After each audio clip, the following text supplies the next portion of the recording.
How do you handle it if someone who is working for you, teaching music, challenges you about your pay? Says, hey, it's not enough, I think you're ripping me off, I could earn more elsewhere, or hey, I just need a pay rise because I need to earn more to pay my rent, or I've got expenses, blah blah blah, whatever it is. We're going to talk about how do you handle that, and this is going to come from my experience of building a large music school with up to 60 team members at once, and employing probably over 200 music teachers in my time. And so this is some stuff I learned. I'm going to show you how you can deal with those conversations practically, respectfully, and in a way that people walk away better understanding each other. So this comes from a training within our Build a Music School library. It's part of a larger training, but this section is all about handling pay objections.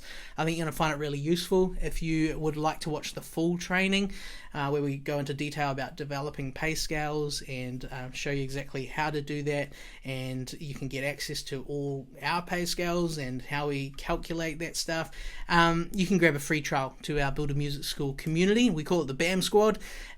Incredible community, just tens of thousands of dollars worth of resources, trainings, there's mastermind groups, we've got live Q&As, special guest interviews, you get to interact with me one-on-one and our team. Absolutely incredible, all for one low fee. It's going to help you build a more successful business.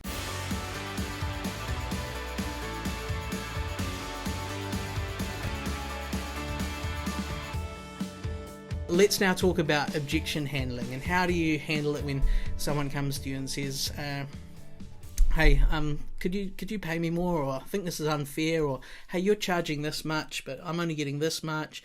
And I've had loads of conversations with BAM Squad members who've gone through this. If you haven't gone through it already, you're going to, so let's talk through a few tips of what you can say. So there are usually 5 things that I want to touch on with a person when we're talking about the pay issues, and if they're trying to imply that I'm being tight or stingy or greedy. And so this is how I approach it. So first of all, I thank them. Say, hey, thanks so much for bringing this to my attention and letting me have a chat with you. In the past, I've had a couple people that have just kind of bitched and moaned about it, or just quit in a half and never actually talked to me about it. And so I really appreciate you sitting down with me. I'll give you a little bit of info from my perspective, and then let's discuss it with any questions that come up.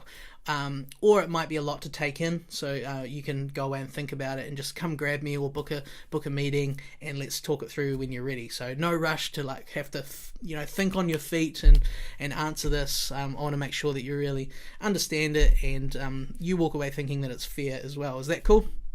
So that's really important to do, because if you're the boss, often you can be a quick thinker, and other people, they can be slower to process and take it in. And if you just brush over it, then they're going to process it later, but feel like they never had the opportunity to really talk it through for you. So do that. It's a way to be really respectful of people's time and feelings. But these are the things that I would touch on. So the first thing I would say to them is, hey, the first thing I'd just want to bring up is that my passion is to see everyone's pay increase. And so one of the long-term goals is to see not just your pay go up, but my pay, and then just name people: Rachel's pay, Raywin's pay. I want everyone's pay to go up, and I'm really passionate about this.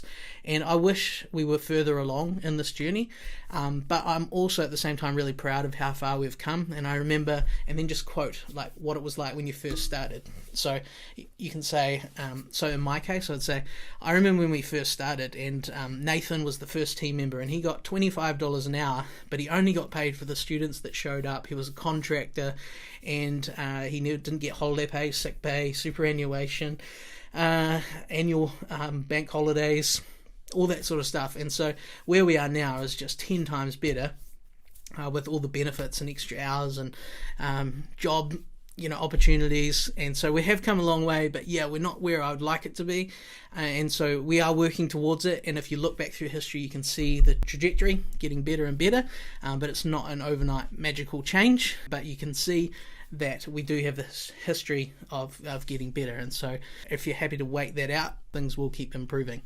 So that'd be the first thing that I'd touch on. The next thing I would want to talk about is kind of getting to that, just the comment, whether they say it or whether they're just thinking it and not saying it, is the idea of you being greedy. So what I say next is, Then the next thing I probably want to communicate is that often people think that I'm greedy because we charge this much and that we pay this much, but I just want to point out that being a good steward of the money of the business is not being greedy. So my job as the boss is to make sure that the business is secure and it moves forward. Because if I stuff that up and if I just start buying stuff that we can't afford, paying people what we can't afford, then there's actually really serious risk that not only will my life fall apart because I'm personally responsible for the debts and I could have that hanging on my head for life, but everyone could lose their jobs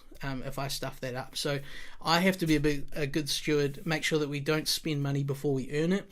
I would never encourage you to do that in your personal life with credit cards or loans and things, and so it's the same for the business.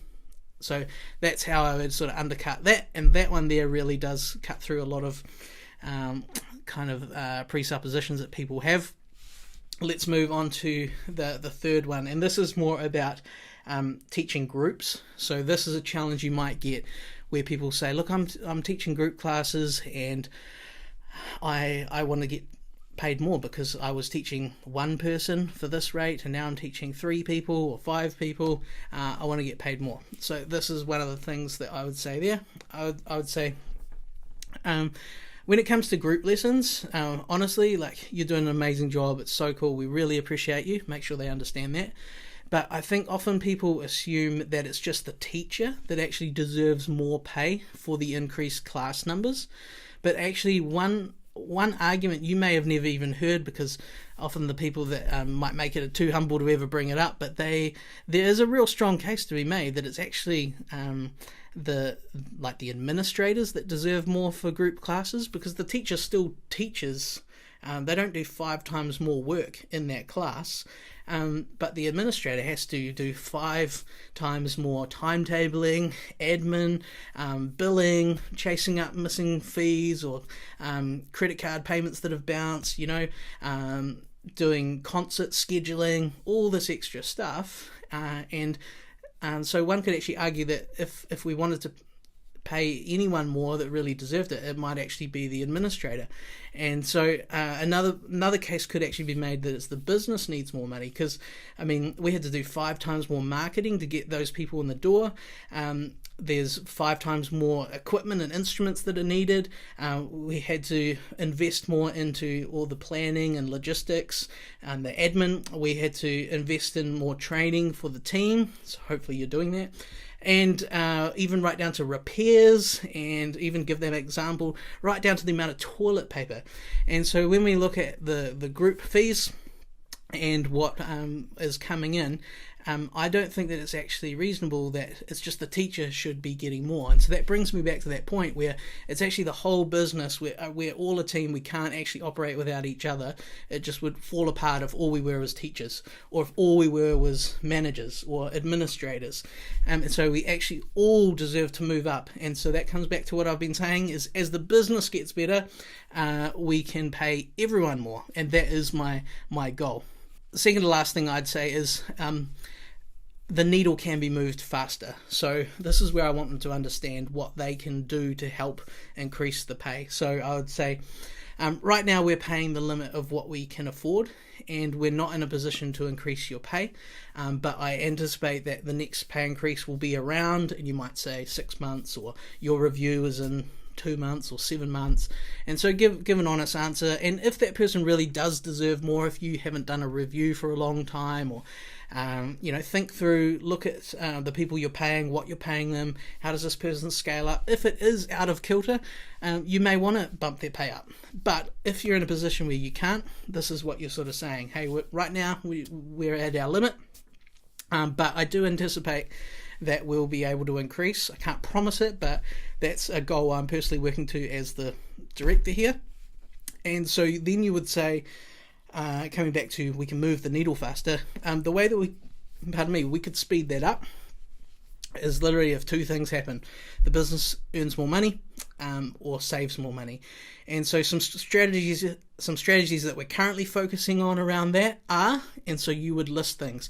Hey, we're really trying to push our sign up a friend competition. And so in your lessons, like How many students of yours are you talking about that regularly with and get them excited and getting them signing up friends? Or we're doing Facebook ads and we've encouraged the team to take cool photos and videos. So how many are you doing? Because every time we do one, it gets used and it can draw people in. So you're giving them little things that they can actually do and encourage them to play their part.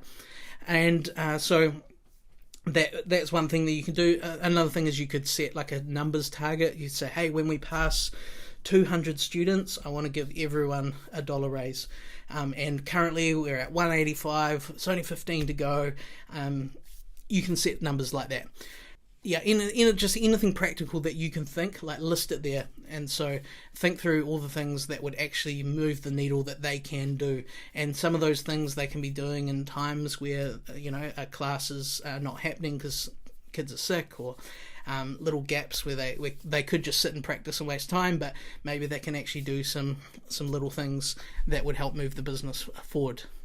And then the final thing that you want to really communicate is just finish with appreciation. So make that really personal. Share something personal and encouraging and true about that person.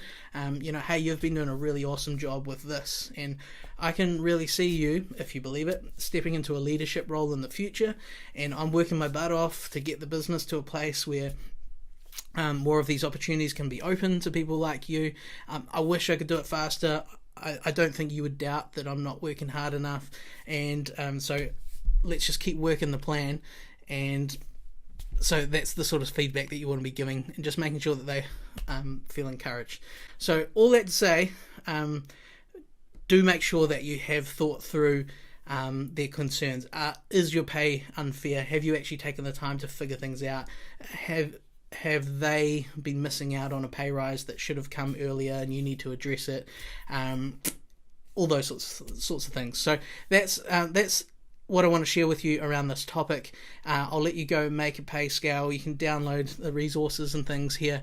But this is a topic that's going to come up over and over, and you'll do a much better job when you're in person talking to someone and more focused than I am here late at night right now. But you'll be able to have those conversations. As I said, the first couple will be a bit awkward, and you might get some questions you can't answer. Just one tip on that is you can actually say to someone, that's actually a really good question, and you know what, I don't want to fumble the answer right now, so can I just have a think about that and come back to you? That's totally fine as well. I've done that before. So don't feel pressured, don't feel bullied at all. Yes, you are the boss. You do get to make the decision. Yes, you do depend on the staff, but and you don't want to lose them over this. And sometimes you're actually just going to have to pay someone another $1 or $2 because you don't want them to leave, and the hassle that it would cause.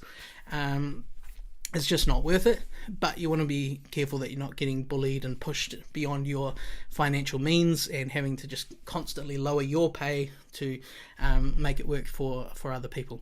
So I've given you a lot to think about. The main thing you need to be implementing is thinking through your pay scale if you don't have one, communicating it clearly, and ensuring that everyone is paid fairly. But remembering fair means it's not just fair for them. It's got to be fair for you as the business owner. And also remember, as you'll hear me talk a little bit about those 3 circles of responsibility, there's also that separation of you, them, and the business. And so remember, you are not the business. Those are 2 separate things. So it means that the business needs to do what's fair, which means paying you what you deserve and paying the teacher what they deserve. And so don't be continually sacrificing everything that you actually deserve, because as you might know that famous Bible verse, a worker is worth their wage. You are worth your wage, and so you need to be paid. You don't just keep paying more people out of diminishing your salary. So it can be a balancing act as you grow, but ultimately you need to be getting your business model right so that you have the funds available to be able to pay people what's fair, to stay ahead of the game, being the most competitive and best place to work, and it is possible. So there we go. Feel free to watch this again if you need to take in some of the thoughts. Otherwise, I'll put the notes below plus the downloads, and you can check that out. And you will be able to refer to the notes around objection handling in written form down below if you ever need to access that for a conversation or an email. Hope you found this helpful, and as always, feel free to put any questions down below.